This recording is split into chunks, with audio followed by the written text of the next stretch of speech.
আসসালামু আলাইকুম এভরিওয়ান, কি অবস্থা সবার, কেমন আছেন? আশা করছি অনেক ভালো আছেন। আলহামদুলিল্লাহ আমিও অনেক ভালো আছি। তো অনেক দিন পর আবারও আজকে একটা মিনি ব্লগ নিয়ে আসলাম আপনাদের কাছে। তো সেদিনকে আমরা চলে গিয়েছিলাম আমাদের কামরাঙ্গীরচরে বর্তমান ভাইরাল একটি জায়গায় খালপাড় বোট রাইডে। তো সেখানে গিয়ে ফার্স্ট আমরা টিকিটটা কেটে নিলাম, যেটা প্রাইস ছিল 50 টাকা করে পার পারসন। সেদিনকে মোটামুটি ভালোই লোক ছিল। বোটে ওঠার কিছুক্ষণ পরেই তারা আমাদেরকে চার বাকরখানি দিয়েছিল, যেটা একদম ফ্রি ছিল। তো বোটের থেকে নেমেই সেখানে অনেকগুলো খাবারের স্টল ছিল। তো আমরা তেমন কিছুই খাইনি, শুধু এই বট ভাজাটাই ট্রাই করেছিলাম।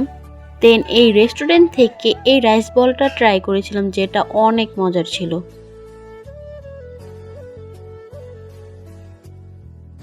তারপরে এখান থেকে আমি বার্গার অর্ডার দিচ্ছিলাম, আর আমার মেয়ে এখানে দাঁড়িয়ে দাঁড়িয়ে আইসক্রিম খাচ্ছিল। যাক, আমাদের বার্গারটা চলে এসেছে, এখন আমরা বাসায় চলে যাব। তো আজকের ভিডিওটা ছিল এই পর্যন্তই। তো কে কোথা থেকে আমার ভিডিওটা দেখতেছেন অবশ্যই কমেন্ট করে জানাবেন। দেখা হবে অন্য কোনো ভিডিওতে। আল্লাহ হাফেজ।